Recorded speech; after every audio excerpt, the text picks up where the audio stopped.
Bueno, pues buenas tardes, bienvenidos socios de la ELP, participantes de la sección de psicoanálisis, ateneístas, amigos, público en general. Bienvenidos al Ateneo de Palencia. Muchos de los que estáis aquí ya sois ateneístas, unos más veteranos que otros, y al resto espero y deseo contagiar el entusiasmo y cariño con el que nos gusta hacer las cosas. El motivo que nos convoca hoy es el espacio Noches de Escuela, abierto hoy a la ciudad, y componente de lujo, como pueden ver, Fernando Martín Adúriz, muy conocido por todos y seguro que los que estamos hoy aquí tenemos muy buenas razones para venir a escucharle. Psicoanalista, miembro de la ELP en Palencia y Madrid y de sobra conocido en esta comunidad por ser, como decía el otro día José Manuel, el capitán de nuestra revista Análisis y el gran impulsor del psicoanálisis en nuestra tierra. También destacar que ha sido el primer presidente de este Ateneo de Palencia y actual vicepresidente, y muy especial también para mí es compartir presentación con Enrique Gómez Crespo, muy conocido también por todos, y no sé muy bien cómo presentarle. Ateneísta fundador, presidente también de este Ateneo en los años 2021 y 2022, miembro muy activo de la sección de psicoanálisis, socio de la ELP y amigo. Un lujo para el Ateneo y para mí como presidenta tenerles cerca a los dos. Y para los que acudáis hoy por primera vez al Ateneo de Palencia, pues estamos en una sede humilde y reducida, pero heredera de una historia que empieza en 1876 por el empuje de un hombre político y pedagogo, Ricardo Becerro de Bengoa. Tras 90 años cerrado, el Ateneo se refunda en 2016.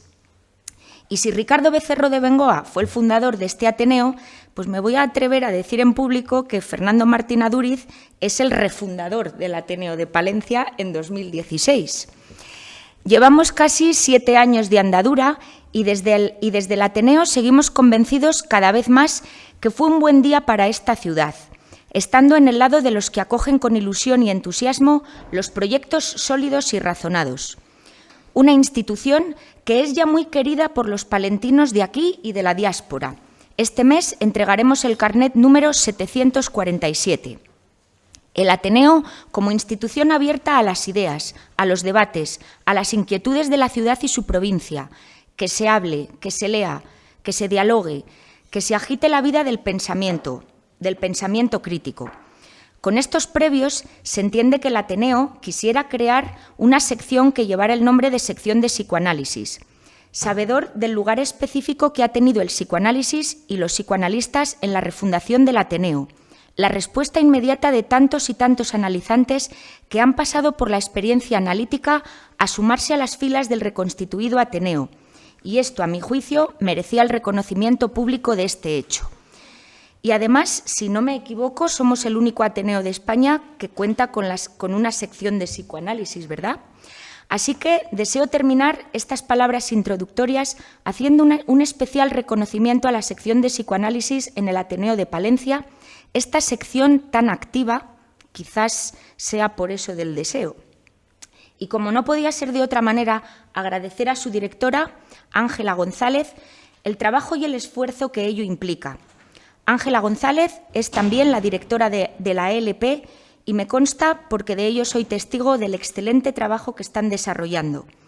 Al preparar esta presentación os reconozco que me ha hecho muchísima ilusión recordar los primeros pasos en la creación de las secciones y tirando de hemeroteca he llegado al 22 de marzo de 2017 en el Paraninfo del Instituto Jorge Manrique, donde tuvo lugar la inauguración de la sección de psicoanálisis del Ateneo de Palencia, con la presentación de Locos de Hoy, conferencia de José María Álvarez y del que fuera en ese momento consejero de Sanidad, el palentino Antonio Sáez. Brillante el discurso de la que se estrenaba como directora, Ángela González. He rescatado un párrafo de aquel acertado discurso que deseo compartir con ustedes. El lema que expresara el fundador del Ateneo en el siglo XIX, Ricardo Becerro de Bengoa, de agitar la vida intelectual, encuentra así su justificación en el camino que emprendiéramos desde hace años quienes nos topamos con un psicoanalista que logró agitar algo en nosotros lo suficiente como para atrevernos a decir la verdad, a soltar lo que nos embrollaba, a permitirnos a permitirnos hacer algo con lo incurable, con nuestros incurables. Así que muchísimas gracias por su asistencia y yo, antes de meterme en charcos con los incurables, le voy a pasar la palabra a Enrique Gómez Crespo para que continúe la presentación.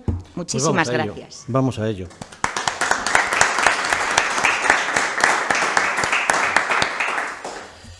Bueno, pues muchas gracias, Virginia.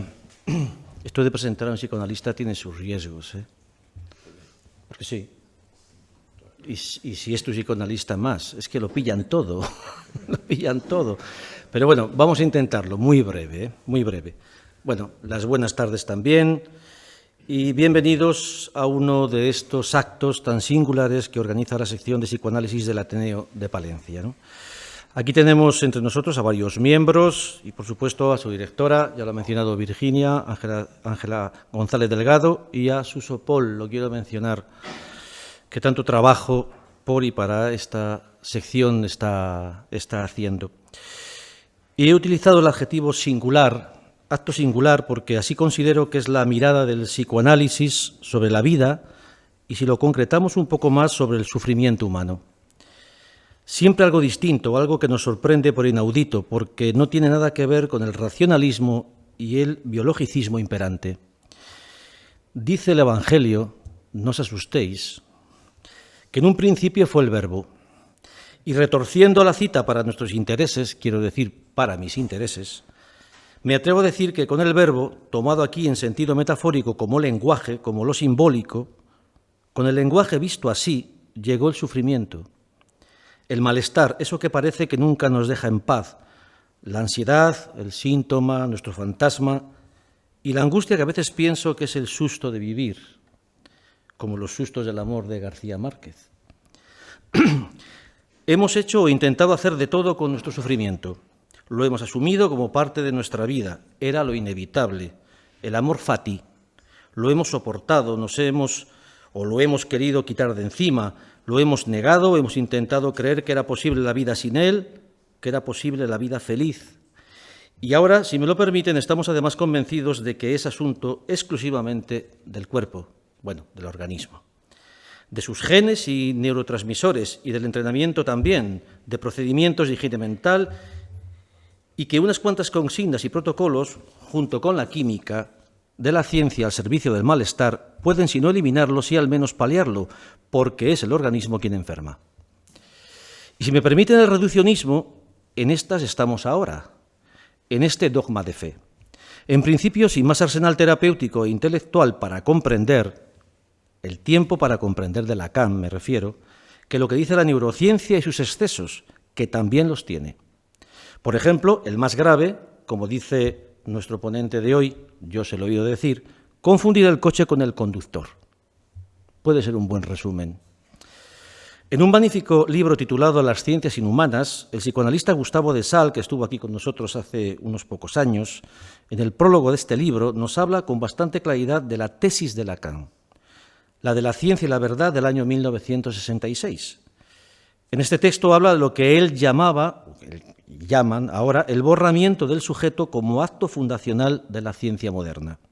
Una ciencia cuya supuesta objetividad, para él, para Gustavo de Sal, forma parte del registro de la ilusión, añadiendo además que esta ciencia no quiere saber nada sobre la causa de su propio deseo y de su propia pulsión. Termina asegurando que la creencia en un determinismo biológico de los problemas mentales alcanza en ciertos casos el grado de disparate. Llega a decir incluso que de un cierto delirio, la inundación cotidiana de falsidades científicas. Y es precisamente a este sujeto de la palabra, el sujeto del lenguaje y del inconsciente, el que niega y ha abandonado la ciencia actual a su suerte. Realmente lo ha hecho desaparecer, lo ha forcluido, como decía Lacan. Y es a este sujeto y no a otro al que se dedica el psicoanalista con su decidido deseo, su palabra, sus silencios y su diván. A ver, que ponía diván sea presencial u online, pero porque ahora es más online. Sobre todo su especial escucha. Porque, como dice Fernando Martín Adúriz en su libro La ansiedad que no cesa, se trata de desangustiar con la palabra, de conmover para desangustiar. Sigo con sus palabras. Eso sí, hay que dar con las palabras, con el orden correcto, expresadas con la enunciación adecuada y en el preciso instante en que calculamos que es factible obtener ese efecto de ahuyentar la angustia y de aliviar el miedo. Porque, como ya saben ustedes, aún no se ha inventado un medicamento mejor que un puñado de palabras bondadosas. Palabra de Freud. Porque termino. Probablemente no haya pastilla ni imagen que nos permita transitar por los territorios de la falta, del deseo y del goce. Quizás entonces el ser humano sea más un poema, como también apuntó Lacan, que un simple organismo, y como dice Aurora Luque, la poeta de Safo, se trate sobre todo de descifrar la escritura nublada, lo que tiene la vida de puro enigma áureo, de impredecible cueva iluminada, de aspereza de estrellas. La poesía es la búsqueda a través de las palabras. También creo que tiene mucho de esto el psicoanálisis, la búsqueda a través de las palabras, sabiendo, eso sí, que siempre en el fondo del alma hay un trozo de papiro ilegible. Por todo ello, cuando sintamos la necesidad de una ayuda para el espíritu, ojalá encontremos a alguien que tenga relación con este dispositivo que hace parlanchina al síntoma y no caigamos en las manos de los presuntos conocedores de las cosas exactas. Por eso necesitamos que puedan seguir formándose nuevos y jóvenes psicoanalistas, los que van del organismo al poema. Una formación que, como ahora veremos, presenta unas singularidades que nada tiene que ver con las que, digamos, tiene el filósofo, mejor dicho, el psicólogo al uso. Fernando, pues adelante, te toca. Muchas gracias. Te toca. Muchas gracias. Bueno, sí, es verdad que era un momento histórico este de encontrar a 3 presidentes en un acto oficial. Ni desde 1876 no se había producido este eclipse extraño. Entonces estoy muy contento, de verdad, de luego estar entre amigos, entre colegas del psicoanálisis de Castilla y León. Me da una satisfacción especial, como siempre, ¿no? Bueno, estamos en un ciclo, Noches de Escuela, que este año la LP de Castilla y León ha nombrado como los años de formación de un joven psicoanalista. Me pidieron que a ese título añadiera un subtítulo y el que hice fue Diferencias con la formación del psicólogo. Bueno, vamos a hablar de formación y he querido empezar por una definición de forma que la he encontrado en una conversación con una profesora catalana. Me ha orientado acerca del poeta Joan Maragall, que lo dice en su Elogi de la poesía, que dice así, dice: forma vol dir l'empremta que la materia de les coses deixa el ritme creador. Forma sería la huella que deja en la materia de las cosas el ritmo creador. Bueno, es decir, que la palabra forma de formación la entendemos como el momento del escultor. De ahí viene el término formación, de sacar algo de lo informe. Es decir, cincelar, dar forma. Bueno, aplicado al hecho pedagógico, aquí siempre hay 2 caminos. Nos lo enseñaron desde la cuna en la carrera que yo estudié primero, la de pedagogía, ¿no? Que en la Complutense nos aclararon, insistieron mucho en las 2 etimologías de la palabra educar. Tiene 2 caminos. Uno sería del latín duco, ducas, ducare, conducir al otro, ¿no? Y otro sería extucere, que sería sacar de. Este sería el tema de la formación. Al escultor le dan algo informe y ha de sacar de eso que es informe, darle una forma y formarle. Bajo esta metáfora se ha establecido la formación de los estudiantes, digamos, de los que están en una posición de no saber para llevarles a una posición de saber. Bien. La siguiente cuestión que me he planteado es por qué sería oportuno dar a conocer en qué consiste la formación de un joven psicoanalista y por qué también diferenciarla de la formación de un joven psicólogo. Bueno, yo creo que está bien que se haya abierto las noches de escuela a personas que no son ni socios ni miembros de la escuela, precisamente porque creo que es necesario para la opinión pública y además que se esté grabando, que lo vayan a escuchar otras personas, porque la opinión pública, al menos la opinión pública que lee, ¿no?, lo que llamamos la opinión pública ilustrada, debe de saber que no es lo mismo dirigirse a un psicoanalista que dirigirse a un psicólogo. Creo que lo debe de saber porque la confusión en la que andamos es muy grande. Precisamente en España estos días se está hablando mucho de esto, se habla de lo importante de la salud mental, de proveer de más especialistas en salud mental, etcétera, ¿no? Bueno, podemos discutirlo, pero es verdad que si es una carencia es porque lo que se está haciendo hasta ahora debe de ser innecesario. Algo debe de pasar en la formación de los psicólogos que falla de tal manera que las listas de espera crecen y parece ser que hay serios problemas en el interior de los centros de salud mental, como sabemos. Bueno, tengo que recordar que el título de este ciclo hace referencia a una novela, a la novela de Johann Goethe, de Johann Wolfgang von Goethe, que es Los años de aprendizaje, los años de formación de Wilhelm Meister.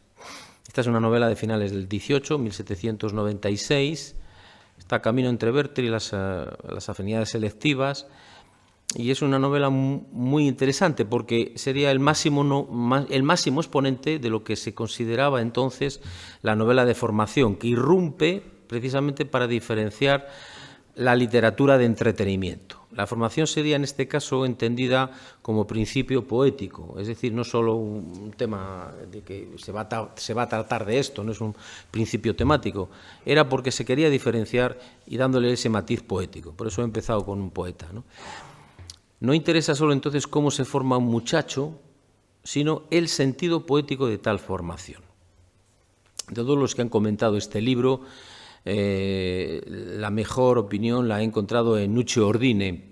Nuccio Ordine tiene un libro que hemos hablado muchas veces que se titula La utilidad de lo inútil. Premio Príncipe de Asturias este año, le tenía que haber recibido el premio hace un mes, el hombre muere en julio, no le puede recibir, pero se considera uno de los grandes intelectuales europeos, ¿no? Y tiene otro libro, que no sé si conocéis, que se titula Clásicos para la vida. Allí hace un comentario muy sucinto de muchos autores y de algunos libros. Y cuando habla de los años de aprendizaje de Wilhelm Meister, es increíblemente sintético. Os lo leo. Bueno, lo que dice Wilhelm Meister, clave, el diálogo que yo considero clave, y Nuccio Ordine lo destaca también, pero más gente. El padre de Wilhelm dice lo siguiente. Dice, aunque yo misma voy a veces al teatro, ahora debo maldecirlo, pues tu desmedido apasionamiento por esta afición perturba la tranquilidad de mi hogar. Tu padre me repite siempre, ¿qué utilidad tiene? ¿Cómo se puede perder así el tiempo? Le contesta Wilhelm a su madre. Pero por el amor de Dios, madre, ¿es inútil todo aquello que no llena la bolsa de dinero? ¿Todo aquello que no nos procura una posesión inmediata? Esta es la cuestión que se pregunta Nuccio Ordine y nos preguntamos nosotros. ¿Es realmente inútil todo aquello que no nos procura un beneficio? El resumen de la novela sería... Goethe lo que trata es de desvelar el extraordinario amor que Wilhelm siente por las marionetas y por el teatro. El choque entre el protagonista y su padre refleja un conflicto mucho más amplio entre pasión y utilidad, es decir, entre idealismo y realismo. Wilhelm no siente ningún interés por el comercio, pero se ve impelido a ocuparse de los negocios familiares y así, cuando parte de viaje para recuperar unos créditos, pues se relaciona con actores y compañías teatrales. Frecuenta el mundo de los artistas, de la corte, de la aristocracia, de la burguesía. Y este viaje de formación, en la parte conclusiva, lo lleva a ser miembro de una misteriosa Sociedad de la Torre, que era una asociación filantrópica. Bien, en ella Wilhelm se da cuenta de que su diletante atracción por el teatro le había ofrecido la oportunidad de cultivar libremente su curiositas y de conocer la vida en sus múltiples aspectos. Persiguiendo lo inútil, el joven aprendiz aprende que nada es más hermoso que ser útil a la sociedad. El itinerario pedagógico lo ayuda a elevarse del amor a sus intereses al amor por la humanidad, y de hecho él se hizo médico. El diálogo con un compañero, Werner, que desde joven opta por el comercio, pone de manifiesto las diferencias que los separan. Acabas de encontrar a tu amigo después de mucho tiempo y acto seguido empiezas a tratarlo como una mercancía, como un objeto de especulaciones con el que puede obtenerse alguna ganancia, le llega a decir Wilhelm. Limitarse a perseguir lo útil, en definitiva, reseca el espíritu. Cultivar lo inútil nos ayuda a dar un sentido profundo y noble a la vida. Bueno, entonces la pregunta que aquí cabe es la siguiente. ¿Es el discurso universitario la guía adecuada? Uso el término discurso universitario primero en el sentido de Michel Foucault, discurso, ¿no? Y en segundo lugar lo uno con universitario para decir que Lacan señala, como sabemos, 4 discursos: el discurso de la histérica, el discurso del amo, el discurso universitario y el discurso del psicoanalista. En todos ellos hay una serie de operaciones idénticas, pero se coloca el agente en determinado lugar distinto. Es decir, que en el discurso universitario sería el reverso del discurso del amo, igual que el del psicoanálisis. Es decir, el discurso universitario exige, sobre todo, saber, obliga a saber, y cree en la totalidad del saber. No ve que hay un resto siempre en esa operación. Entonces nosotros decimos en la formación del joven psicoanalista, no lo hacemos como el discurso universitario. Esto es, con cifras, con requisitos, con créditos, es una palabra muy interesante, es decir, con el aparato de negocio, con el aparato habitual de la sociedad contable, que todo lo lleva al porcentaje y a la cifra. Me quedan 3 asignaturas, estoy en el 3er cuatrimestre. Hay 10.000 tesis doctorales escondidas en los sótanos universitarios, etc. Y los rectores, cuando se reúnen, siempre acaban hablando de cifras. No tenemos dinero suficiente para este año, nos tienen que dar más. Hay más medios, se necesitan más medios. Bueno, en una palabra, con un aparato estadístico. Recordemos siempre lo que decía Borges, no hay nada más triste que la estadística.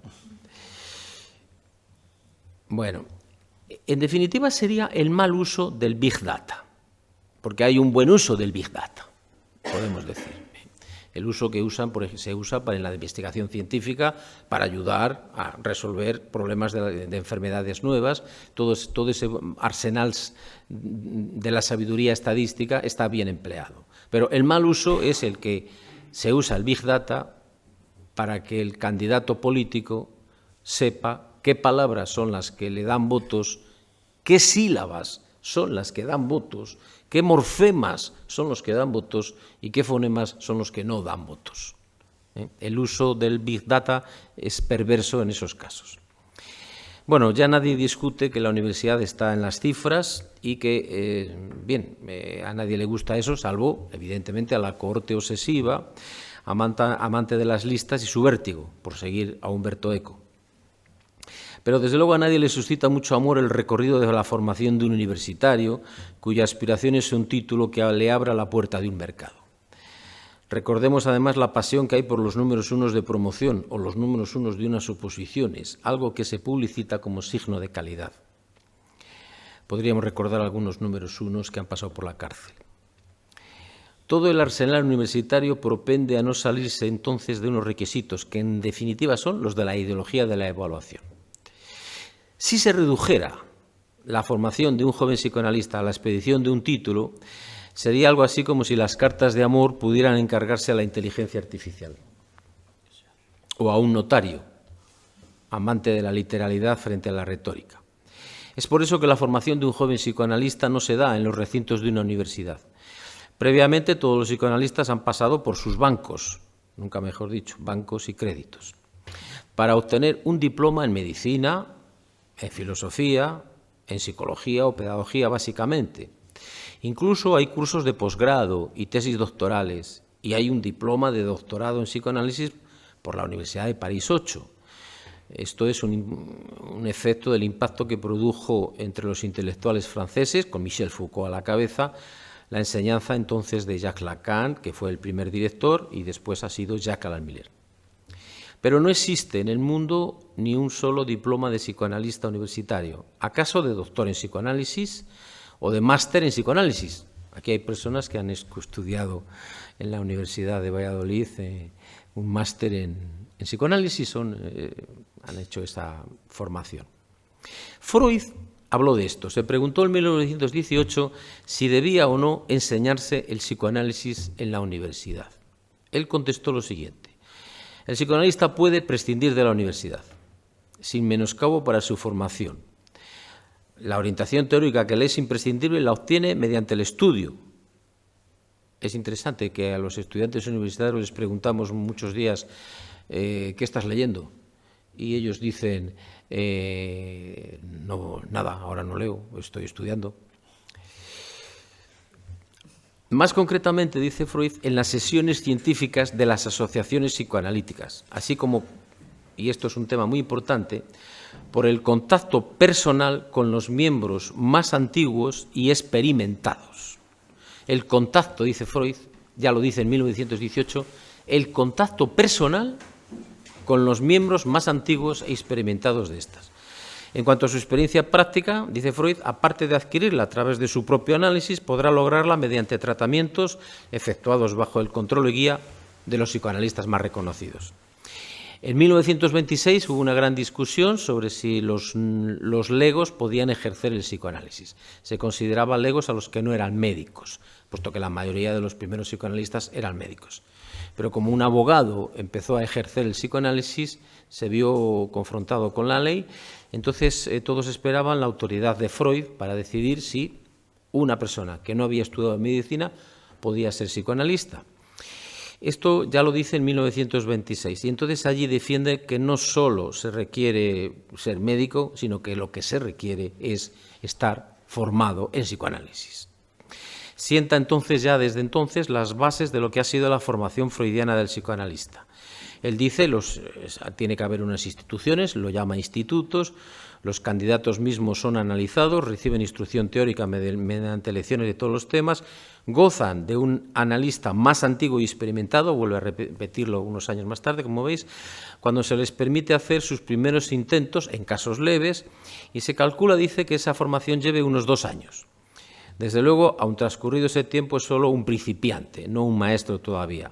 Lo que falta debe adquirirse por medio de la práctica y del intercambio de ideas dentro de las sociedades psicoanalíticas, donde los miembros más jóvenes, de nuevo lo dice, se encuentren con los mayores.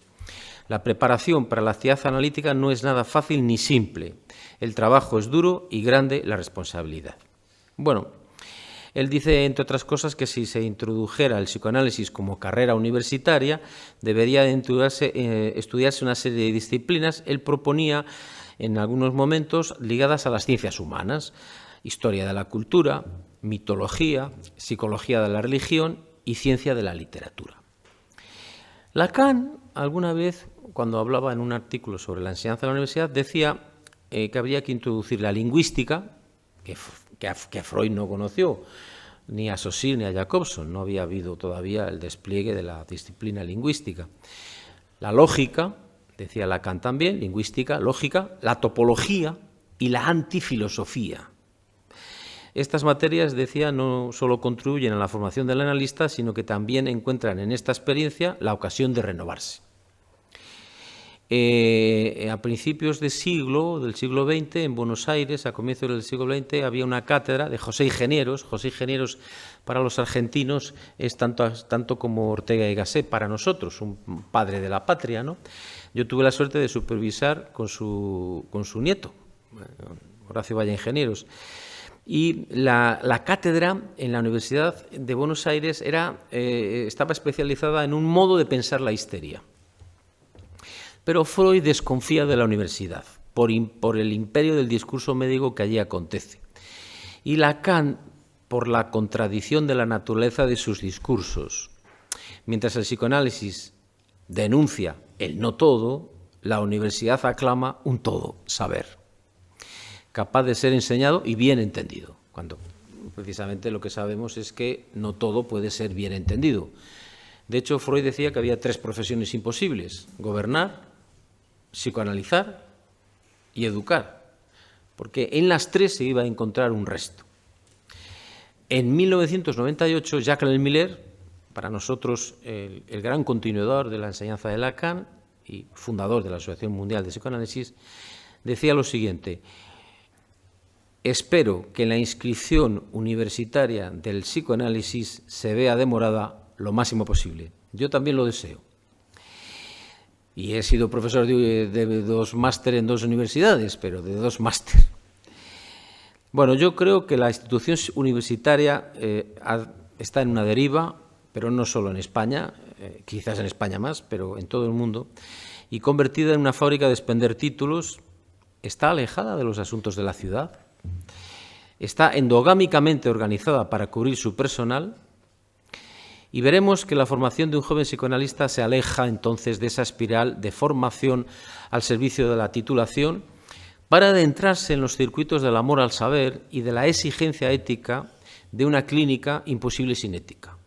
Una ética del deseo, de situar las coordenadas del deseo del analista como la clave de bóveda.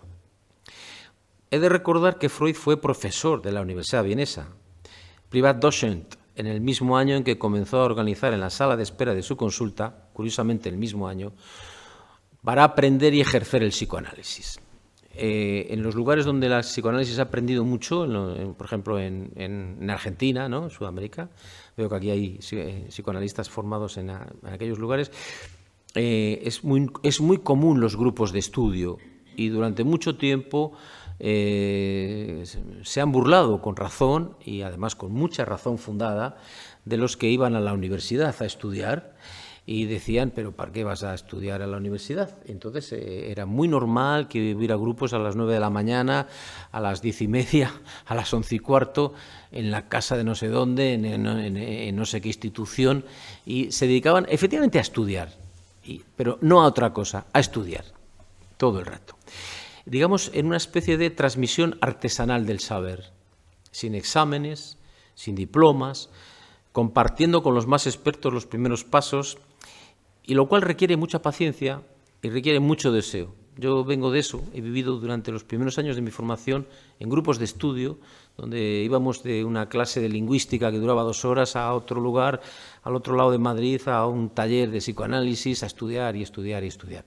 E incluso veían mal que yo hiciera otras cosas que no fuera a estudiar a Lacan. Me miraban como alguien raro. Es decir, estoy estudiando a Hegel. No, ¿para qué lees Hegel? Hay que estudiar Lacan. Bueno. Es decir, aquella atmósfera, que es la en la que yo creo, era una atmósfera de poesía, evidentemente, no había nada de literalidad, y sobre todo se hacía amar el estudio. Y ponía sobre la mesa una perenne afirmación de ignorancia constante, que afortunadamente nos dura, ¿no?, sin lo cual yo pensaba se podría obtener sujetos infatuados, siempre a la espera de reconocimiento, siempre a la espera de honores académicos, siempre a la espera de los máximos galardones. Bueno, entonces voy a señalar brevemente unas ideas esquemáticamente acerca de la formación del joven psicoanalista en formación. Primero, el exceso de formalismo, de riguroso orden universitario, daña lo esencial de la formación. Freud lo diría así: opino que una superabundancia de disposiciones y prohibiciones perjudica a la autoridad de la ley. Se lo puede observar: donde solo hay pocas prohibiciones, se las respeta escrupulosamente. Pero si las prohibiciones lo acompañan a uno donde quiera que vaya, se siente formalmente la tentación de desobedecerlas. 2. El inconsciente no puede reglamentarse, no puede ordenarse, tiene su circuito, tiene sus formaciones, sus olvidos académicos. Esto nos recuerda la época actual, ¿no?, donde en la política hemos visto algo verdaderamente divertido, ¿no? Toda la prensa se ha hecho eco de un ministro que ha comunicado, después de presentar una ley en el Congreso de los Diputados, a una frase que es muy periodística, es: le ha traicionado el subconsciente. Los periodistas siguen empeñados en que existe el subconsciente. No existe el subconsciente, es el inconsciente. Pero bueno, les hemos entendido. La declaración fue terrible, puedo asegurar fehacientemente que la propuesta de ley que acabamos de presentar es plenamente inconstitucional, cuando trataba de decir precisamente lo contrario. Porque el inconsciente no puede reglamentarse. No puede, por lo tanto, seguir pautas. Es absurdo dar pautas. Siempre nos piden pautas. Todo el mundo pide pautas. Y hay que dar pautas para estar a la hora de la calle. Fundamentalmente hay que dar una. No es inteligente pedir pautas. Los olvidos académicos, como aquellos que se olvidan del día del examen y se quedan durmiendo. Las páginas en blanco. En fin, todo eso da muestra que el inconsciente es sin ley. Lo único que hay que cuidar en la formación entonces de un joven psicoanalista, en tal caso, es que no se tope con pesados, que le hagan indigerible el estudio y las ganas de saber y de formarse. Esto lo digo porque he vivido desde siempre esta función, ¿no? De qué manera algunas clases y algunos talleres y algunos cursos y algunas formaciones se nos atragantaban, ¿no? Porque por alguna razón hay una equivocada idea de que la didáctica es hablar mucho, ¿no? Bien, tercero, el contagio, el peligro de los jóvenes psicoanalistas de que se contagien con quienes duermen en los bancos de la escuela de psicoanálisis. O incluso los que entregan las armas antes de tiempo, los que les nombran psicoanalistas, miembros de la escuela, etcétera, y desde ese momento creen que ya han llegado a la cumbre y entonces desde ese momento dejan de participar activamente en las actividades de la escuela y la formación, ¿no? Este es otro virus a evitar. El trato de los más veteranos con los jóvenes en todas las disciplinas de nuestra sociedad es injusto. Para mí me parece muy injusto. Siempre hay un punto de sadismo, ¿no? Siempre hay un punto de yo me ha costado mucho llegar hasta aquí, tú te esperas un poco y ya te tocará a ti también, pero de momento estate unos cuantos años sufriendo, ¿no? Es un punto sádico. En las mesas redondas solo suben los veteranos, ¿no?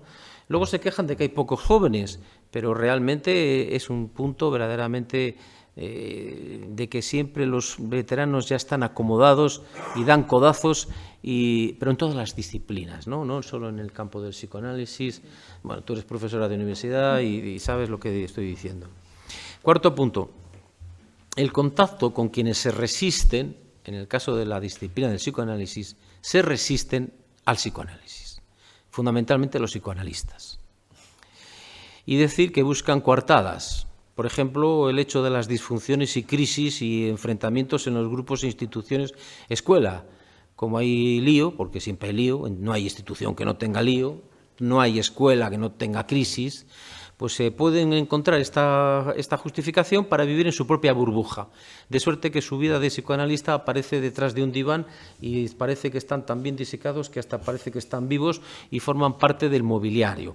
Muchos de los que trabajan en esta tarea nuestra optan por la burbuja, optan por no salir a discutir, a conversar, a comunicar, ¿no? Este es otro de los peligros que acontecen en la formación del joven psicoanalista, que se puede ceder en esta degradación y se puede impedir una formación basada, como tú has dicho, en lo esencial del cuerpo del psicoanálisis, que es la interpretación del inconsciente. No se nos olvide.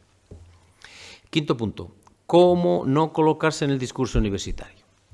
El discurso de la universidad, que no se restringe a la institución a la que hace referencia, es aquel que representa la hegemonía del saber, en tanto que en esta estructura discursiva es el saber, la notación de Lacan es S2, el que ocupa la posición de agente, es decir, la posición dominante. Este saber es denominado un todo saber y se lo asocia a la burocracia.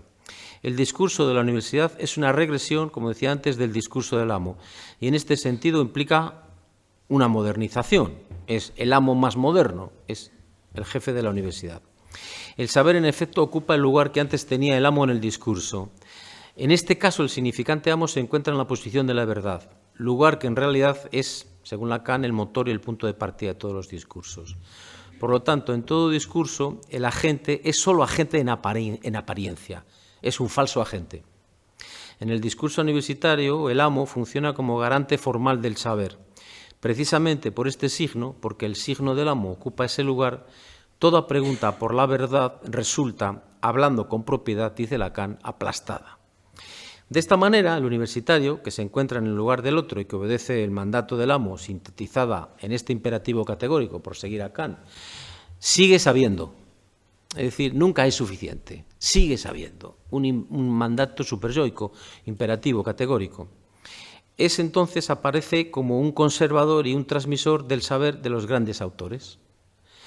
El producto del discurso no demuestra más que su fracaso, puesto que de él solo resulta un sujeto dividido. Le hace sentir al otro su falta respecto siempre la impotencia del discurso universitario. Como sujeto, en su producción, ni hablar de lo que puede percibirse en algún momento como amo del saber. Sexto, la cuestión de la formación es siempre más sutil cuando su fin no es solamente la adquisición de saberes, sino que también, en el caso de la formación del psicoanalista, requiere la aparición de ciertas condiciones subjetivas, es decir, de una transformación del ser del sujeto. Miller dirá con sus puntos de fuga, pero es evidente que esto nos diferencia del sujeto fabricado en una universidad. El fabricado en una universidad no necesita transformar su ser, necesita ser el depositario acumulativo de un saber, que además tiene que tener un saber no supuesto, sino un saber expuesto. Tiene que haber demostrado que sabe, pero no tiene que demostrar que es otro diferente cuando empezó el proceso. Séptimo punto, el aprendizaje no es la formación. La formación verdadera consiste en saber ignorar lo que se sabe. Esto lo hemos aprendido de los sabios. Como decía Gamoneda, que a ti te gusta citarle, realmente no sabía que sabía lo que sabía. Es la mejor definición. Uno puede conocer, el conocimiento es sensible, es positivista, viene de cognición, viene de cunisciencia, pero el saber no ocupa lugar. Cuando alguien es sabio, se sabe que es sabio, aunque no tenga muchos conocimientos. La idea mejor es que en el centro de la formación del analista hay que poner el propio análisis que hace el psicoanalista. Y la posición correcta sería la de la docta ignorancia. Es decir, no la estúpida ignorancia, sino la docta ignorancia.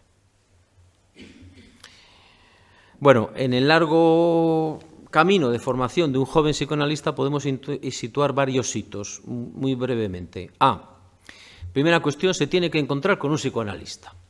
Ese encuentro lo llamamos encuentro transferencial. Para nosotros la transferencia quiere decir lo que en otras áreas se denomina el vínculo. El vínculo educativo es el vínculo que tiene un alumno con su profesor, ¿no? Y en ese vínculo, o un paciente con su médico, en ese vínculo hay afectos, hay sentimientos, hay pasiones. Se da el amor y se da el odio. Solo hay que ver la burla de los alumnos respecto a sus profesores, ¿no? Y los chistes y como a la suegra, para saber que hay el amor-odio, la ambivalencia afectiva respecto al profesor. Bueno, eso es lo que pasa con los psicoanalistas. Como tiene que ser un encuentro transferencial, quiere decirse que ese encuentro, en modo alguno, debe de ser organizado y ordenado por una institución. No se trata de acudir a un docente, a un experto ordenado y sabio de la Academia Psicoanalítica.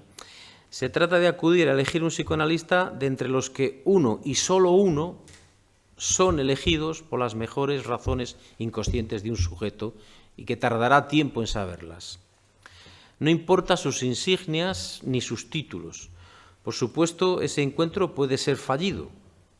Miller recuerda en Los signos del goce una idea muy interesante cuando un hombre se había psicoanalizado con una mujer, ¿no? Y entonces se había psicoanalizado con un hombre y quería cambiar en el siguiente análisis y buscarse una mujer.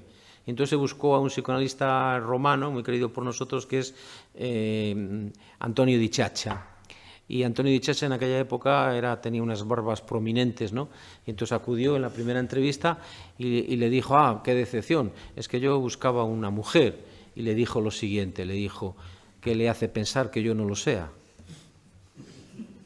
Es una idea muy interesante que en la teoría feminista actual nos señalaría muy bien los impases en que está metido el feminismo, en la confusión del aspecto exterior de una persona con lo que es por dentro.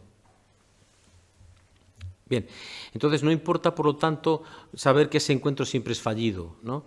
De igual modo que cuando es impuesto o seleccionado por otros. Que otros te elijan a tu psicoanalista es un modo de elección también. Puedes depositar esa confianza en alguien y decir, elígemele tú. Son otros quienes le eligen los estudios también, ¿no? La pareja y las aficiones. Esto es una idea moderna, que ahora la gente pueda elegir la pareja. A mí no estoy muy de acuerdo. Sería más económico y rentable que pudiera dejar que alguien tercero tuviera esa responsabilidad. Elígeme una mujer que me quiero casar. ¿Cómo se hacía siempre?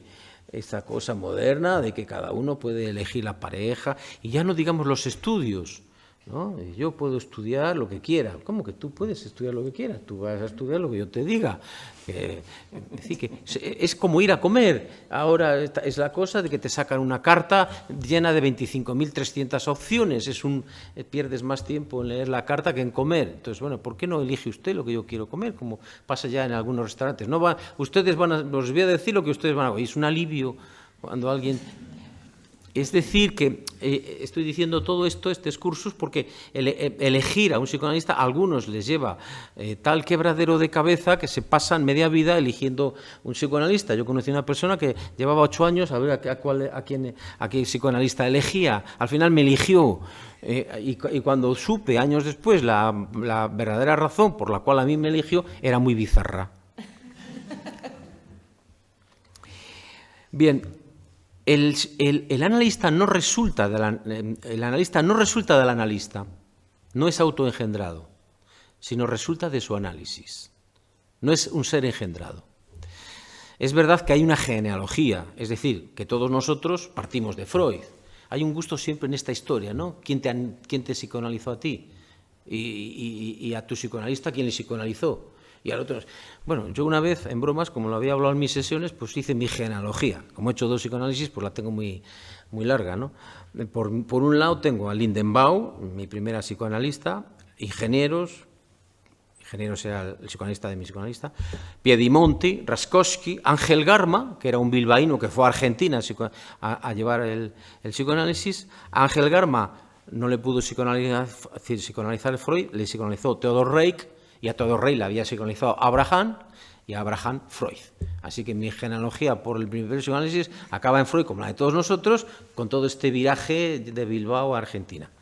Mi segundo psicoanálisis, que le hice ya no con una mujer, sino con un hombre, ya no en Madrid, sino ahora en París, pues empezó con Freud, que psicoanalizó a Sachs a Loevestein a Lacan a Logan y Logan a mí. Bien, pues a pesar de todo esto, nada de esto garantiza nada, ¿vale? Es decir, que uno se puede psicoanalizar con alguien de Cardaño de arriba, porque en Cardaño de arriba hay un buen psicoanalista, y dice, ¿dónde vas? A psicoanalizarme. ¿A dónde? A Cardaño de arriba. Bien, y Cardaño de arriba, ¿ese de dónde ha salido? Bueno, pues ese se psicoanalizó con uno de Badajoz, y ese de Badajoz, bueno, no importa, eso no importa, no garantiza nada. Lo digo también porque a algunos se les llena la boca diciendo, yo me psicoanalicé en Estados Unidos, y entonces en Connecticut. Bueno, lo que hay que verificar es que de un análisis se ha producido un analista. Es decir, que ha dado pruebas frente a otros pares de que ya ha intuido, ha visto y finalmente está seguro, dentro de la seguridad que se puede tener, de que ya puede autorizarse de sí mismo a otorgarse el título de psicoanalista. Como no le da una universidad, ¿quién le da? Pues uno mismo se da el título, para lo cual requiere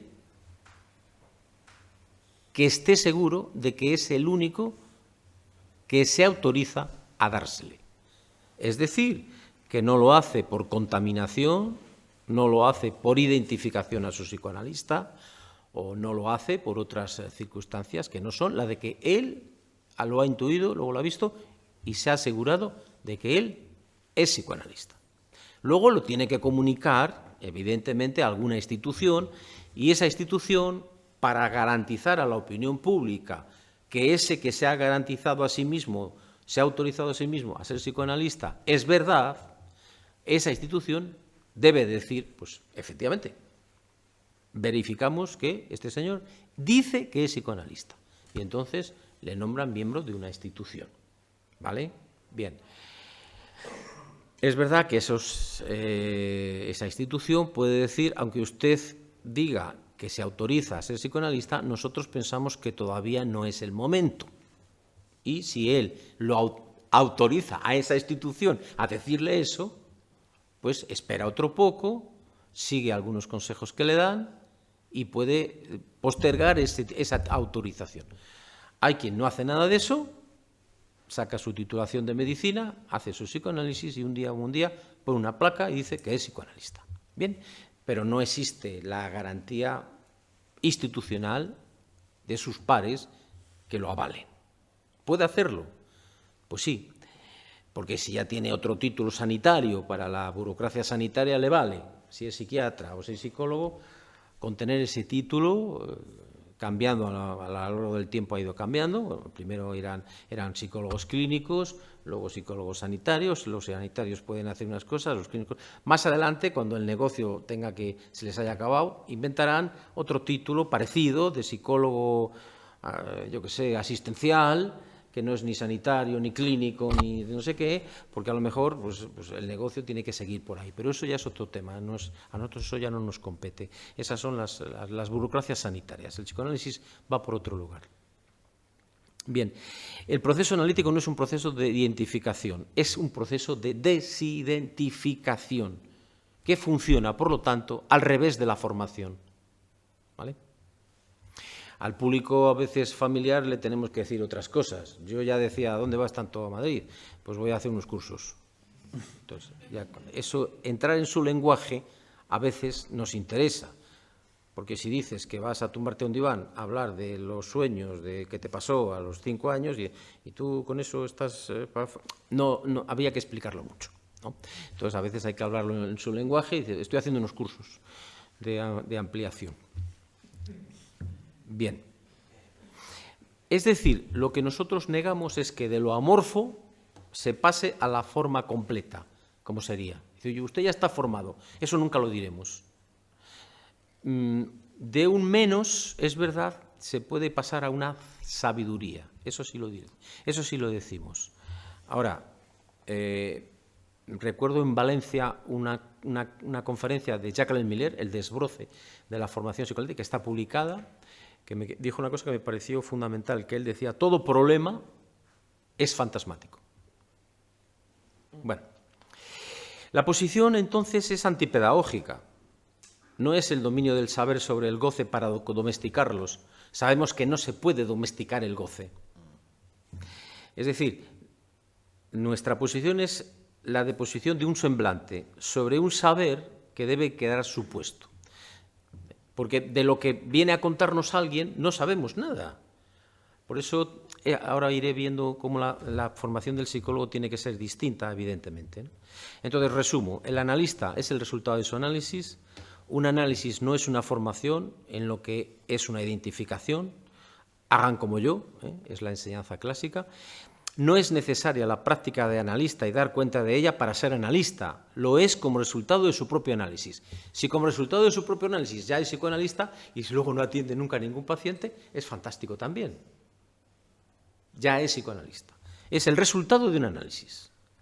No lo valida la práctica tampoco, es decir, no lo valida el hecho de haber visto muchos pacientes o llevar muchos años viendo muchos pacientes. Porque si partimos de que con cada paciente, con cada analizante, hay que partir de cero, hay que partir de la posición de ignorancia, de que no se sabe nada sobre el paciente que llega, en cada caso hay que empezar de nuevo. Por lo tanto, no sirve la experiencia que se ha tenido, por mucha que se haya tenido. Esto hace que tampoco sea fácil jubilar a los psicoanalistas. porque siempre hay una posición joven en los psicoanalistas. Esto cuesta entenderlo. Y cuando ahora tenemos problemas en la escuela con la definición de joven, trajimos a una de las mejores psicoanalistas de Europa, a Palencia, en enero del 2009, a hablar de la juventud del psicoanálisis, y recuerdo muy bien cómo decía qué sobrevalorado está el ser joven, la definición de joven como algo maravilloso. Y hay que asegurarse de que un sujeto sea joven, pero no cronológicamente. Este es un problema candente. Ahora que los boomers vamos a hacer acto de presencia en masa en la sociedad del tiempo libre, no sé cómo decirlo, del ocio, en la tercera edad. Y los boomers venimos de una formación muy larga, muy distinta a la que han recibido las siguientes generaciones. Y esta mañana me decía una arquitecta que está deseando jubilarse, es ateneísta, para estar todo el día en el Ateneo. Dice, voy a estar todo el día en el Ateneo. Dice, ahora no puedo ir, pero en cuanto me jubile. Es decir, que los boomers nos amenazan. Bien. Bueno, entonces, los efectos de esta operación, entonces, de que no es una identificación y de que tampoco es la práctica, son los siguientes. Tenemos efectos clínicos, tenemos efectos epistémicos y tenemos efectos institucionales. Esto sería largo, no voy a detener a explicarlo mucho. Bien, lo que se resume sería en una frase: no hay formación analítica, hay formaciones del inconsciente. ¿Eso qué quiere decir? Bueno, porque cuando se hace la experiencia del psicoanálisis se ve en primera persona en qué consiste de verdad la causa abierta por Freud. Que hay que pasar por un diván metafórico, evidente, porque puede ser virtual o puede ser cara a cara, eso no tiene por qué estar la filmografía, la película de Woody Allen la tenemos como tenemos diván en nuestras consultas, pero no es necesario el uso del diván. Y que cuando se hace esa experiencia es cuando se ve exactamente en qué consiste eso de las formaciones del inconsciente. Cuando uno ha tenido un lapsus, o cuando uno le cuentan el lapsus del ministro del otro día, sabe, porque todos hemos tenido un lapsus. El problema es que no lo sabemos, no lo vemos, lo dejamos pasar, porque además la psicología cognitiva nos ha estado bombardeando últimamente a la gente con que en realidad no es... Bueno, eso no es un lapsus freudiano, eso es que tienes estrés. El aparato cognitivo está a tope y entonces tienes fallas atencionales. Ese día tenías... No es un lapsus freudiano. No es un lapsus freudiano llamar por teléfono al amante en vez de a la mujer. Bien. Miller refiere entonces que al final del análisis se produce cierta errancia. Lo quiero decir de pasada para los más viajantes de esto. Hay una especie de zafarse de todo orden. Y eso hay que unirlo al hecho de que Miller recuerda que el analista es más bien un guerrero aplicado. No sigo por ahí. Segunda cuestión, aparte del propio análisis, la supervisión o el control de casos. Para la formación de un joven psicoanalista es absolutamente fundamental supervisar y controlar los casos. Yo lo digo mucho, a veces con muy poco éxito, he de reconocer, porque hay una especie de idea equivocada. Yo he pensado mucho sobre esto últimamente.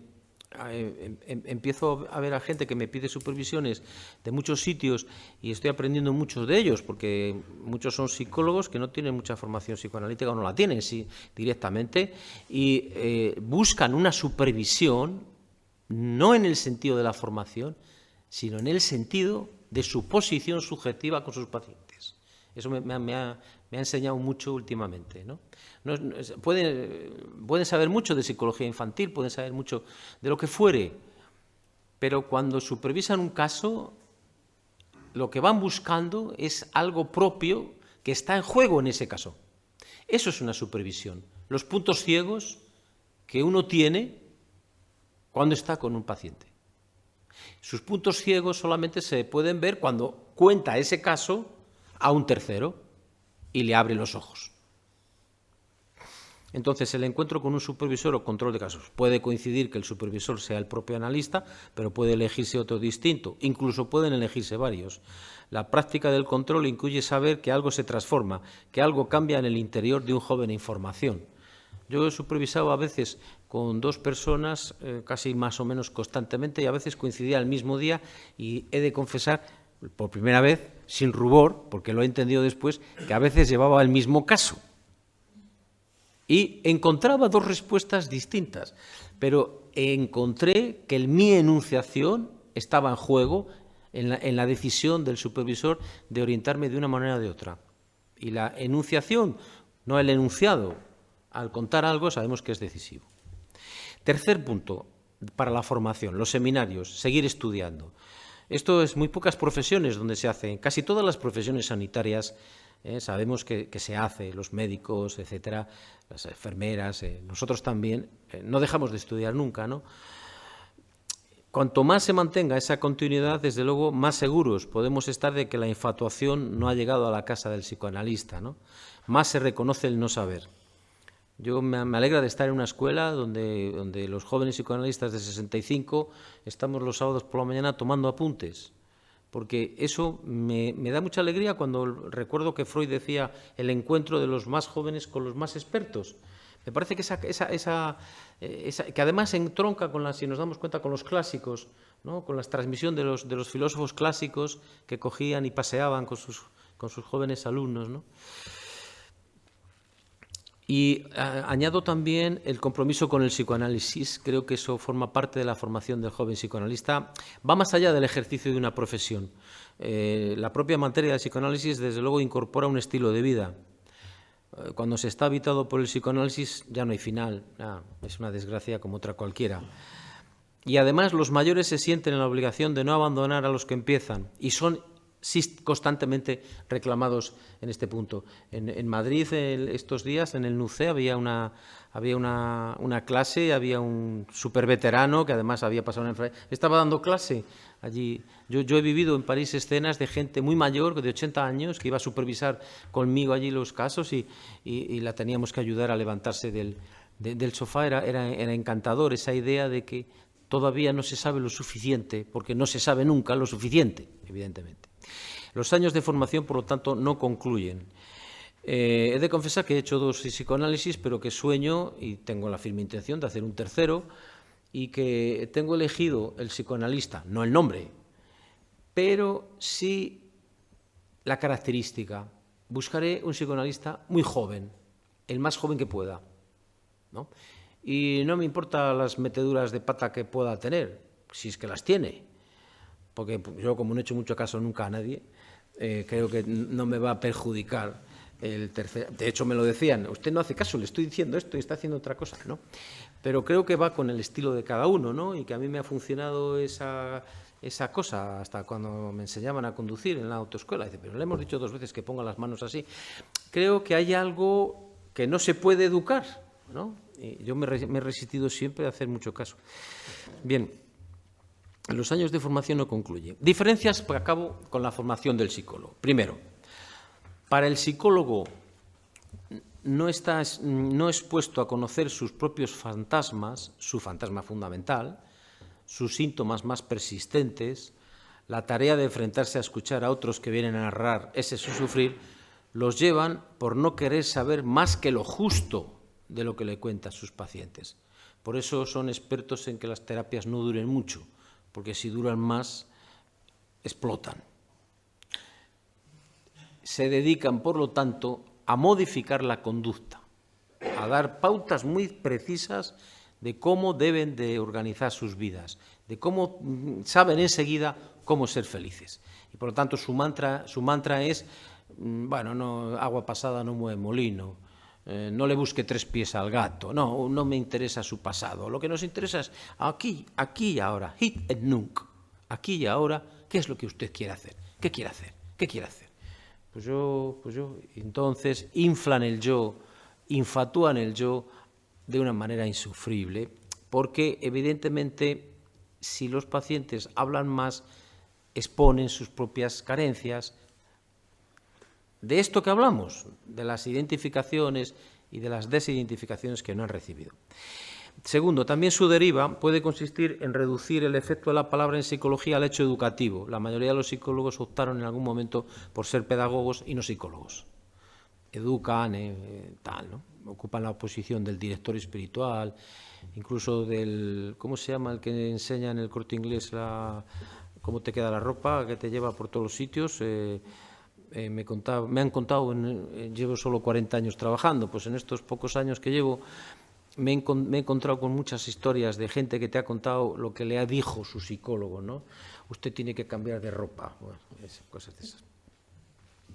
Al psicólogo no se le exige entonces acudir a terapia. Un psicólogo con 4 años de estudios en la universidad, ahora un máster si quiere trabajar como sanitario, etcétera, aunque parece que algunos se lo están saltando por el teletrabajo.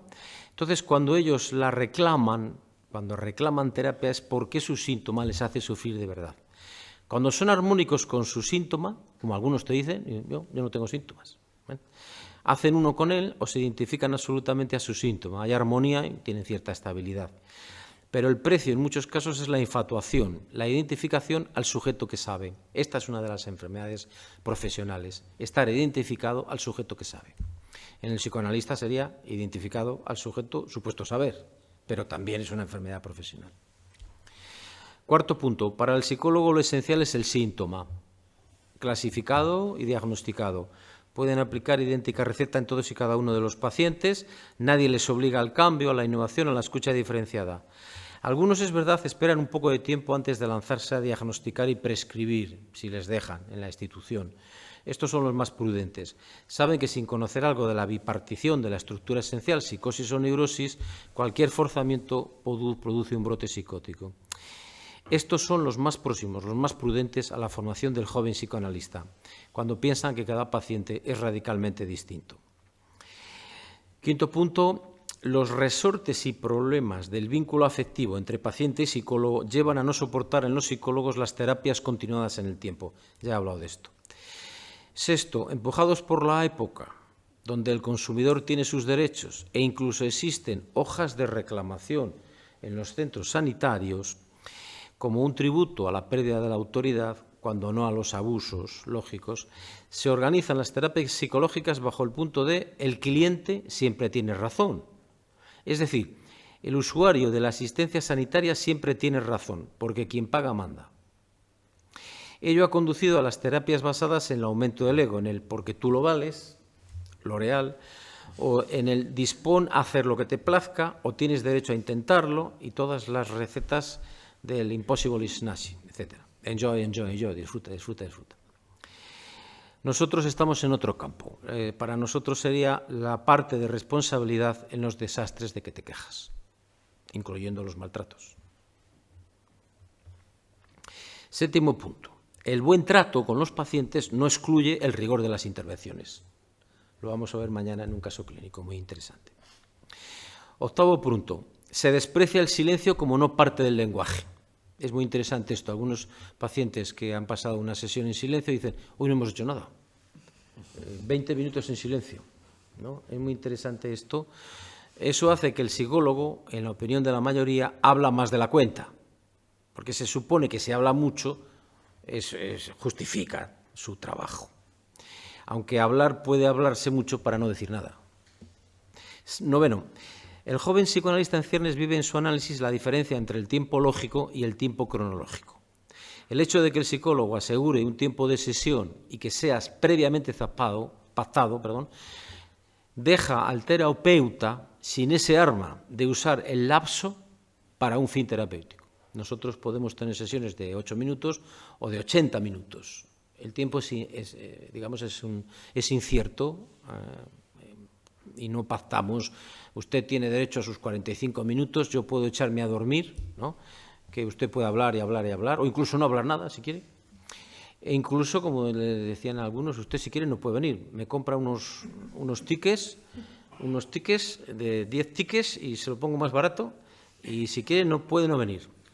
El asentismo en las instituciones públicas es tan enorme que yo temo que ahora quieran solucionar los problemas de salud mental dándole a la máquina de crear empleo de psicólogos, ¿no? Y entonces saquen convocatorias para solucionar los problemas de salud mental de pongamos 10.000 psicólogos. Habrá que protestar ese día y salir a la calle. Decir, ¿cómo 10.000? 100.000. ¿Y cómo que 100.000? Hombre, 100.000. 200.000 psicólogos. Y con eso se acaba. Con esa tontería de 10.000 queréis acabar con los problemas. Pero sabemos que nada de eso va a solucionar los problemas de salud mental. Porque el problema no es ese. El problema es que al psicólogo hay que formarle, no instruirle 4 años en la universidad. O darle un máster, los que habéis hecho un máster para ser psicólogos sanitarios, o habéis sufrido en vuestras carnes la enseñanza de un máster sanitario, sabéis de sobra a qué me estoy refiriendo. La innovación de Lacan en este punto es central. La sesión breve habrá que dedicar algún tiempo a hablar de esto porque es muy interesante saber los efectos de la sesión breve. Contaré una anécdota rápida. Lo ha contado él 10 años después de que sucediera. Fue a una sesión con Lacan y la empezó así. Dice mi mujer que... Y Lacan cortó la sesión en ese momento. El tipo, un psiquiatra, jovencillo, se fue al parque de al lado, a los buquinistas a comprarse algo del Sena, estupefacto. Y realmente contó en la radio, a los 10 o a los 20 años, que esa sesión había sido la más importante de su vida. Ya sabía que no volvía a poder empezar una sesión con el sintagma dice mi mujer que, porque rápidamente Lacan le iba a levantar del diván o del asiento. Aprendió a que en la vida no podía conducirse bajo el mandato superyoico de la mujer, que para los hombres es el no va más, como sabemos. Bien. Pero si el paciente dirige la cura y se asegura un tiempo de escucha, lo usará siempre al servicio de sus resistencias. El psicólogo, por último, aplica una técnica y puede ser muy diestro en ello. Les hay extraordinarios.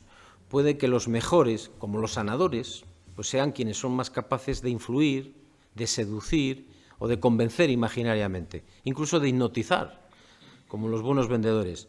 Pero a diferencia, el joven psicoanalista se forma no como técnico, sino para lograr animar a producir una singularidad, una excepción con cada sujeto que le demanda terapia. Las intervenciones de los psicólogos son escasamente inolvidables. Yo trato muchas veces de preguntarles, pero si estuvo oyendo un año, ¿le dijo algo inolvidable? ¿Recuerde algo? No. Son francamente olvidables, afortunadamente. Bueno, tenía pensado hablaros de Nuria Lavari, que es una columnista del País excelente y que hizo un ataque a la psicología positiva en un artículo, pero bueno, como eso va a salir en un libro próximo, no os doy la chapa. También os iba a hablar de lo que yo pensaba en La ansiedad que no cesa, que ahora va a ser reeditada por otra editorial, sobre algunas de las cosas, tampoco quiero decir. Voy a insistir en que la formación de un psicólogo no incluye un cambio subjetivo, como sí lo hace la formación del psicoanalista. Y no quiero tampoco extenderme en esto. Quiero recordar que no todas las personas que acuden a consultar desean curarse de lo que se quejan. Es muy importante este punto, porque si ponemos 200.000 psicólogos, van a creerse que la gente que va al psicólogo es porque quiere curarse, pero se van a encontrar con que van a encontrar las mejores resistencias para seguir gozando con el síntoma que les habita. Porque un síntoma no se puede quitar tan fácil, sea el que sea. Imaginemos una adicción. Le ordeno que no vaya más a las máquinas tragaperras. No se puede hacer esto. He visto un paciente que le dijeron que se pusiera una goma y que cada vez que tuviera malos pensamientos se diera con la goma. Lo tenía todo rojo, eso sí, pero...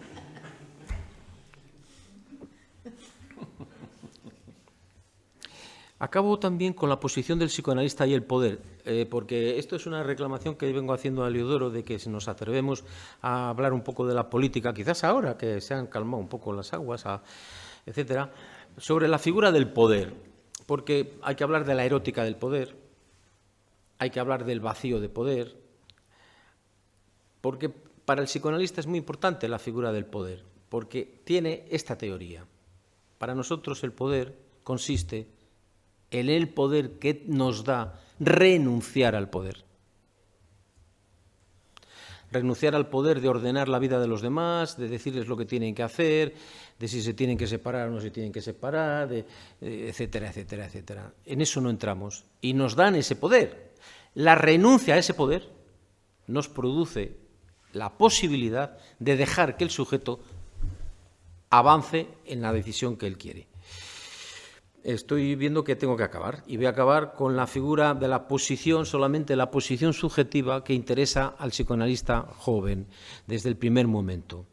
De todas las posiciones que puede tener, furor sanandi, amar a sus pacientes, tocarles, conducirles, dirigirles, asesorarles, de todas esas, la posición mejor es la posición del desapego. La tendencia al apego que tenemos los seres humanos, a pegarnos, porque las resistencias no son a depender del psicoanalista, como algunos creen. Bueno, es que la transferencia se alarga y entonces se depende del psicoanalista. No es del psicoanalista, se depende del síntoma. Esa es la auténtica dependencia. Mientras el síntoma tiene razón de ser, se depende de ir al psicoanalista a hablar de esto. De manera que el desapego es lo que permite, a riesgo de entender el desapego como un desinterés que no es la cosa, la mejor posición para que nadie quede apegado a la formulación de una persona. Como algunos quedan apegados a su maestro, pero muy mal maestro es aquel que no consigue que sus alumnos le superen. Y finalizo con Joan Maragall, el gran amigo de Gaudí, por cierto, que decía que lo que hacía Gaudí no era arquitectura, era pura poesía. Pues Joan Maragall decía lo mismo que Wilhelm Meister, que Nuccio Ordine, y como Miller en su curso psicoanalítico de un año que lo tituló Un esfuerzo de poesía. Maragall hizo el elogio de la poesía y la definía así. Finalizo, quiero que es interesante para nosotros. La poesía, y porque estoy a la derecha de un poeta, la poesía es el arte de la palabra, entendiendo por arte la belleza pasada a través del hombre y por belleza la revelación de la esencia por la forma. Buenas noches. Gracias.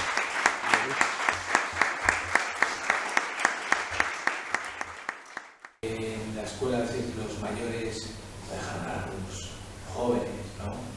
A veces los jóvenes toman de amos a los psicoanalistas mayores, ¿no? Y es verdad que también es fruto de un psicoanálisis, ¿no? Si está bien analizado no tendría por qué. Es verdad que a veces pasa esto, ¿no? Siempre hablan los mismos, con ese grado también de notoriedad, de saber, de infatuación también, ¿no? Lo hemos visto, ¿no?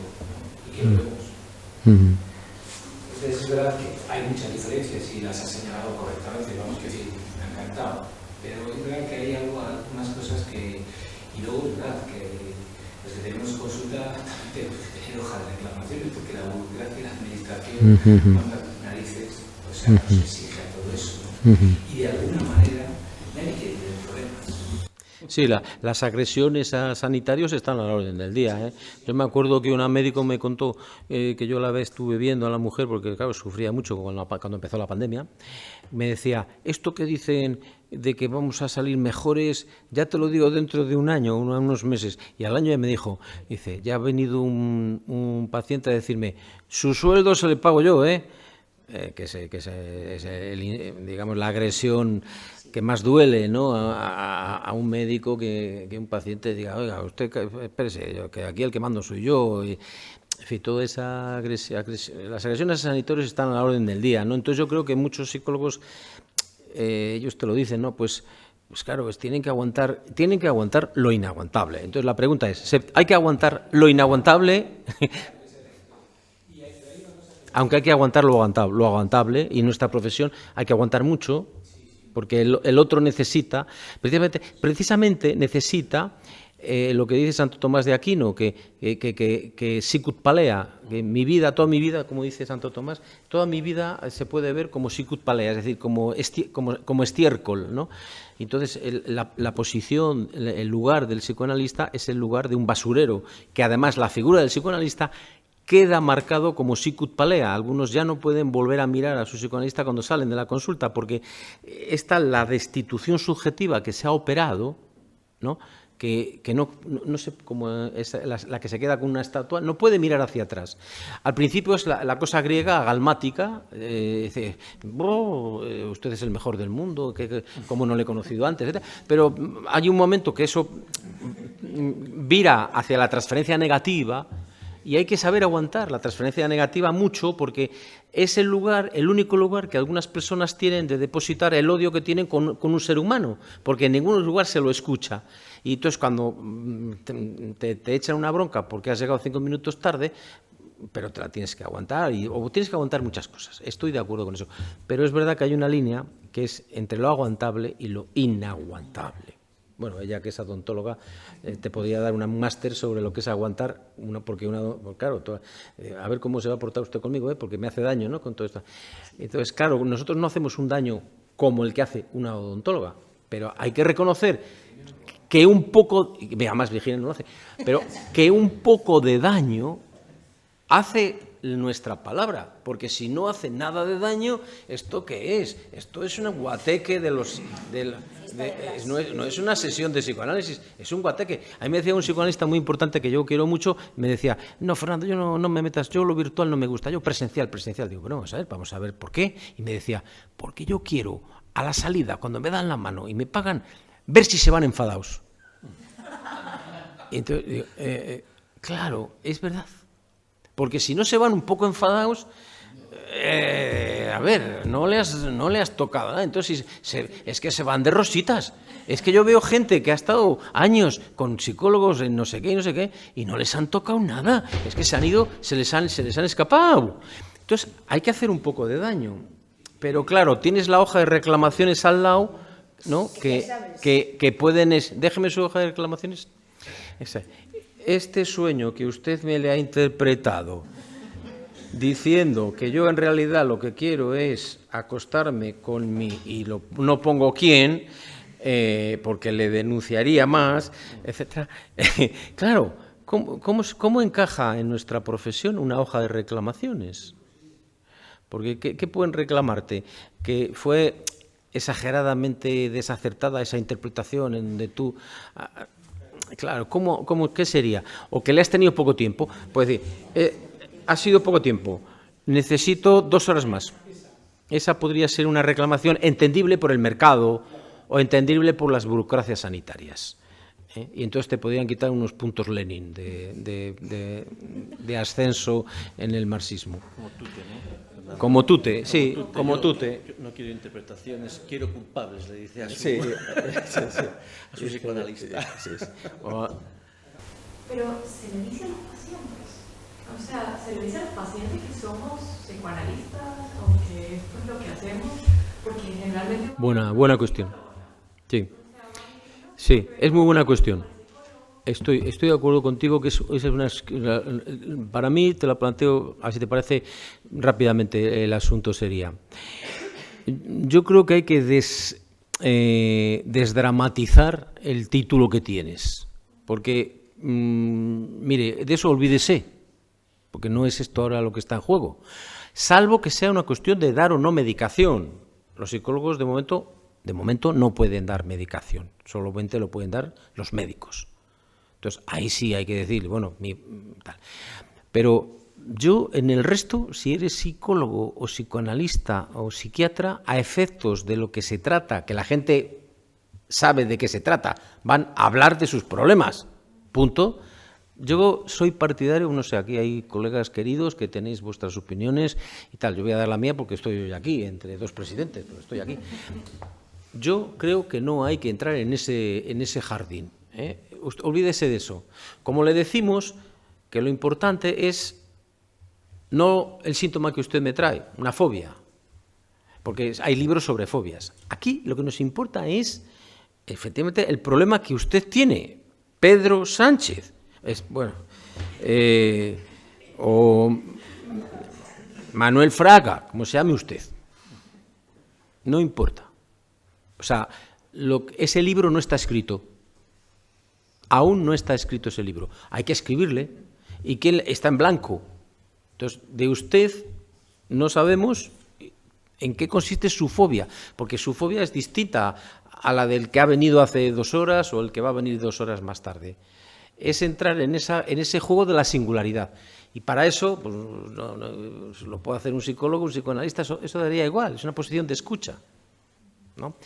Ahora, para nosotros es verdad que la posición de un psicólogo que no hace ninguna interpretación de su inconsciente, porque no está preparado ni formado para interpretar su inconsciente, porque además ni le nombran, dicen que es subconsciente, como los periodistas, o que es psicodinámica. Estos sois psicodinámicos. Yo siempre digo, ¿eso qué es? ¿Que estáis con chándal o cómo? El psicoanálisis tiene que ver, efectivamente, con un ejercicio de la palabra, y luego los psicólogos han venido después. Pero si de hecho alguien me contó que estuvo con el famoso psiquiatra Carlos Castilla, me lo han contado 2 personas, que Carlos Castilla del Pino, ¿no? Y decían que, me dijeron, era un psicoanalista como usted. Y dije, no, psicoanalista no, este hombre no era psicoanalista, este hombre era un psiquiatra. Dice, no, pues tenía allí un cartel, me dijeron, una foto enorme de Freud. Digo, bueno, bien, pues ahí estaba enamorado de Freud.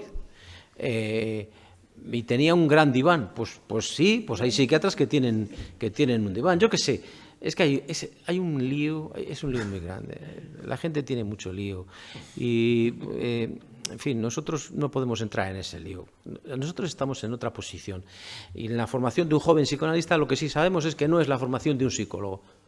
Nosotros hemos ido a los másteres y hemos visto lo que pasa en los másteres, sobre todo yo en el de Salamanca, los chavales recién salidos de la facultad y no habían leído nada. Pero no digo que no hayan leído nada a Freud, que por supuesto no habían leído a Freud. Es que no habían leído a Vygotsky. Yo digo, pero ¿cómo nos han enseñado? No, Vygotsky nada. O sea, los grandes psicólogos, para mí, Vygotsky, Piaget, no habían leído a Piaget.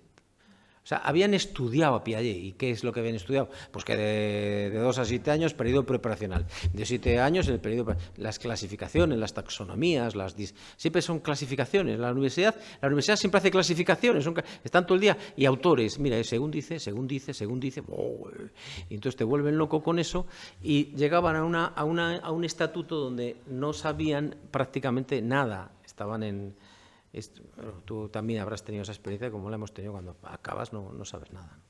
También es cierto que en el interior de cada aula, cada profesor afortunadamente transmite lógicamente claro, que hay alumnos, yo me considero entre ellos, que no transmito eso. Siendo decano y supervisando las guías. Sin embargo, yo no creo en ese sistema, pero en el sistema, pues, no sé, creo que aquí en Valencia tenemos una tradición universitaria histórica importante, y también unido al humanismo y a otros valores, y no sé, que se representan muchas cosas, ¿no? Que tiene que ver a lo mejor con el psicoanálisis.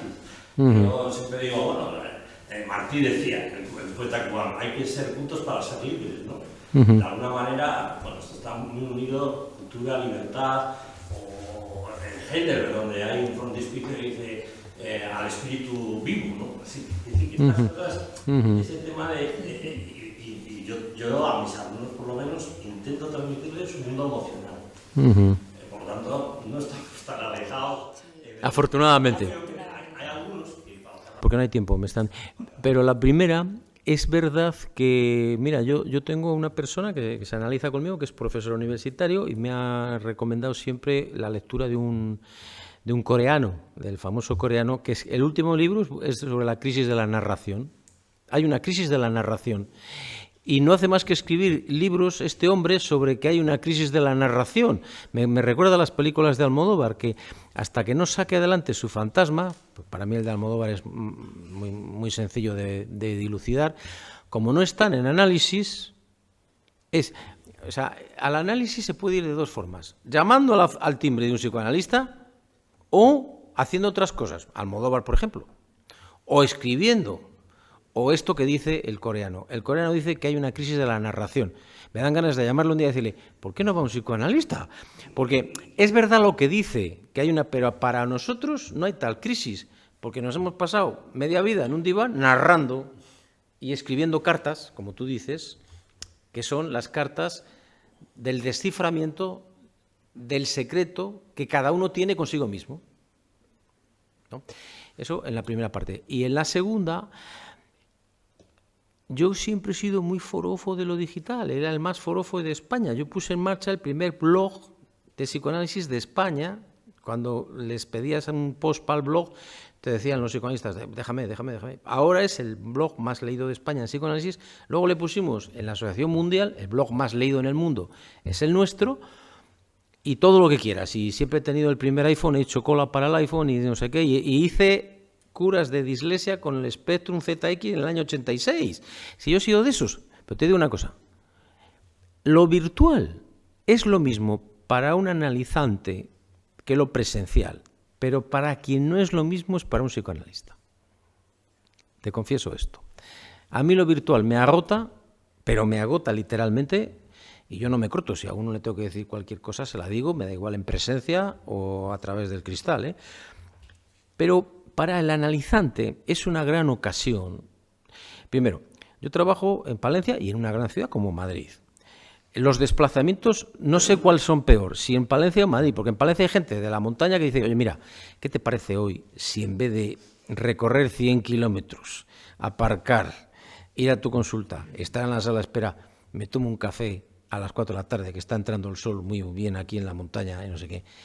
Para ellos es una ventaja. Uno que vive en la Alameda de Osuna, que tiene que ir 1 hora, 45 minutos de metro a verle a yo en Madrid. Te quiero decir, pienso que para un analizante es una herramienta que le puede servir en algunos momentos. Y nos ha servido en la pandemia y ocasionalmente nos viene bien. Y en las supervisiones, es decir, cuando un psicólogo te pide una supervisión, da igual en qué lugar de España viva, porque te manda el caso, te le estudias o no, lo ves y tal. Y que para esas cosas sí. Y yo pienso que para una buena universidad debería de ser mejor presencial. Pero pues, si de 100 universidades buenas hay 4, pues las otras 96 creo que a distancia pueden funcionar muy bien. Como la UNIF, etcétera.